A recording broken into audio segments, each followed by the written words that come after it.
Dalam nama Bapa dan Putra dan Roh Kudus. Amin. Allah Bapa di surga, kami mengucap syukur dan terima kasih bahwa Engkau memberikan kami seorang kudus yang sangat berpengaruh di dalam gereja, di mana banyak tokoh dari pengikut Santo Ignatius Loyola memberikan semangatnya membara-bara untuk kepentingan gereja. Bangunkanlah ya Bapak banyak orang untuk berkobar-kobar bagi Kristus, bagi gereja di zaman ini, dan membawa orang menemukan Yesus dengan cara yang dijalankan oleh Ignatius. Terpujilah namamu kini dan sepanjang segala masa. Amin. Para saudara, kemarin dalam kitab Nabi Yeremia, Tuhan meminta Yeremia untuk melihat bagaimana tukang periuk itu membuat peralatan-peralatan dari tanah liat. Sengaja Tuhan mengajak Yeremia supaya melihat bahwa Tuhan sendiri yang membentuk manusia dari tanah liat, sesuai dengan kehendak Tuhan. Bila itu tidak sesuai, maka katakanlah dihancurkan lagi, diremukkan lagi, dibentuk lagi, menjadi sesuai dengan kehendaknya. Dan ketika Tuhan meremukkan lagi, tanah liat itu menunjukkan kesakitan, kepedihan, di mana Tuhan memold it, membentuk, membina, mengolah, seperti tanah liat yang diremes-remes, dikremes-kremes di tangan Tuhan. Nah, contoh yang paling bagus dari simbolisme ini adalah Santo Ignatius Loyola. Bagaimana Tuhan membentuk pribadinya dari seorang yang membara, berkobar-kobar untuk menjadi seorang ksatria duniawi. Ditangkap oleh Tuhan, dibentuk oleh Tuhan, dijadikan alatnya yang sangat efektif, efisien. Bagaimana dia dijatuhkan dengan bom, lalu kakinya patah dan harus dirawat di rumah sakit dan harus dioperasi, dan pada waktu itu tidak ada anestesi.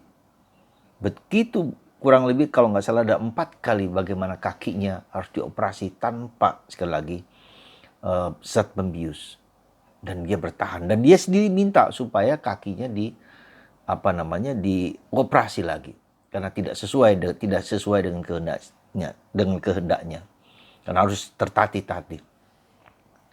Dan ketika dia sembuh, dia bertobat karena dia menemukan ternyata ksatria yang paling dia inginkan adalah para kudus, para santo santa.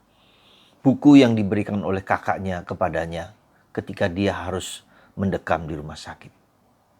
Itulah ksatria ulung, itulah panggilan untuk manusia zaman sekarang. Untuk manusia yang menjadi manusia Allah, menjadi abdi Allah, menjadi tangan kanan Allah. Itulah sebetulnya gambaran cita-cita harapan Tuhan kepada setiap manusia. Bagaimana Tuhan membentuk kehancuran, keberdosaan, kerapuhan, ketidakberdayaan manusia. Katakanlah karena dosa, karena iblis mau menghancurkan manusia, tetapi kemudian lewat penderitaan dan salib itu, ternyata Tuhan juga mengubah, membentuk sesuai dengan kehendaknya. Lewat salib, sekali lagi saudaraku terkasih, lewat salib. Ketika orang bersedia masuk dalam dunia salib, dalam dunia penderitaan, disitulah sebetulnya Tuhan membentuk dia.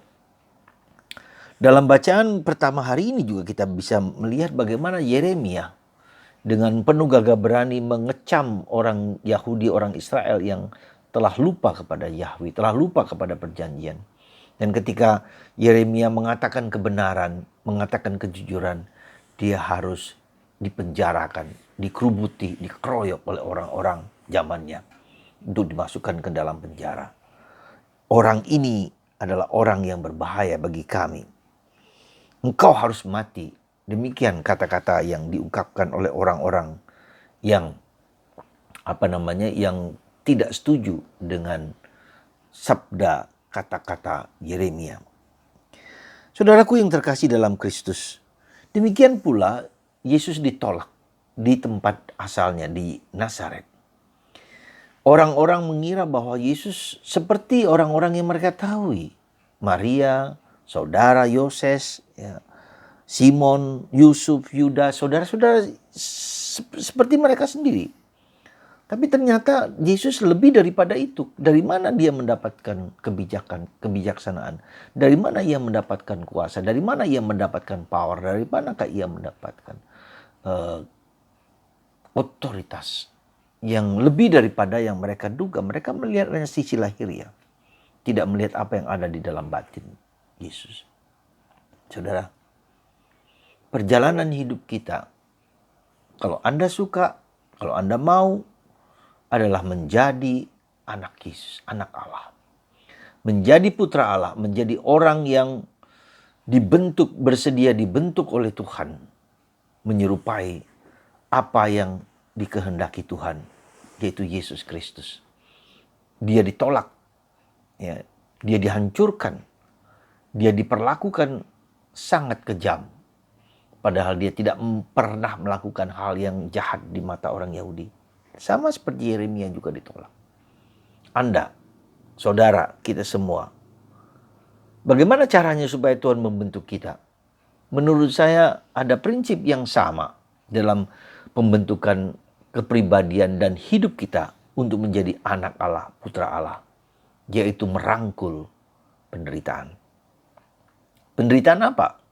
Apa saja yang kita alami, apa saja yang kita dapatkan sebagai seorang suami, seorang istri, seorang anak, seorang pastor, seorang suster, seorang biarawan. Perjalanan hidup kita adalah perjalanan untuk merangkul penderitaan itu. Ya, merangkul penderitaan itu dengan sungguh-sungguh, dengan yes, lalu mencoba mendengarkan apa yang Tuhan kehendaki. Dan di sanalah Tuhan akan membentuk kita seperti halnya Tuhan menyatakan diri dalam diri Yesus yang menderita. Bunda Maria juga menderita. Maka Yesus memulai segala sesuatu itu. Bunda Maria juga memulai segala sesuatu itu. Ketika mereka mendapatkan tugas, misi, mereka berhadapan dengan penderitaan. Jadi saudaraku yang terkasih dalam Kristus, penderitaan itu apa saja. Tidak perlu kita cari. Tidak perlu kita mau A dan B dan C. Lihatlah hidup kita sendiri. Beberapa hari yang lalu ada seorang yang harus saya katakan dengan jujur, seorang ibu yang menceritakan pengalaman penderitaan sejak dalam kandungan ibunya. Ya, kemudian ditolak oleh orang-orang yang seharusnya merawat. Pengalaman derita yang luar biasa, ditolak oleh ibunya, ditolak oleh orang tuanya, ditolak siapapun. Dan bahkan setelah lahir pun dia seperti manusia yang tidak dihargai, tidak berharga. Dalam usia yang sangat muda, dia mengalami penderitaan dengan kehidupannya yang luar biasa, mengerikan, mau bunuh diri berkali-kali karena merasa tidak dihargai, tidak dicintai. Ya. Tetapi Tuhan tidak diam. Ketika Tuhan memakai seseorang, ternyata orang yang sungguh menderita ini memberikan misi yang luar biasa. Betapa keindahan Tuhan. Dia diberi karunia yang tak terlukiskan.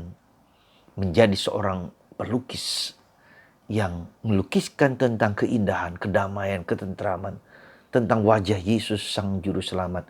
Tentang kelembutan Bunda Maria, tentang kesucian Bunda Maria. Tak terkirakan. Meskipun hidupnya hancur. Seperti kata Paulus, meskipun aku terhimpit, aku tidak hancur. Meskipun aku menderita, aku tidak luput dari penderitaan itu. Saudara, sekali lagi, Tuhan adalah yang membentuk kita. Seorang tukang periuk yang membentuk hidup kita menjadi serupa dengan putranya Yesus. Dan itulah panggilan kita semua. Semoga Anda, kita semua bersedia, rela, ikhlas Untuk apa? Untuk merangkul, mencium penderitaan. Karena di balik penderitaan, di balik salib itu, kita akan menemukan Tuhan sendiri. Kita akan mendapatkan Tuhan sendiri. Kita akan mendapatkan Bunda Maria. Kita akan mendapatkan Yesus lebih daripada penderitaan yang kita terima. Kita boleh menangis tentu saja. Kita boleh menderita, kita boleh rapuh seperti kitab Mazmur di berbagai macam tempatnya.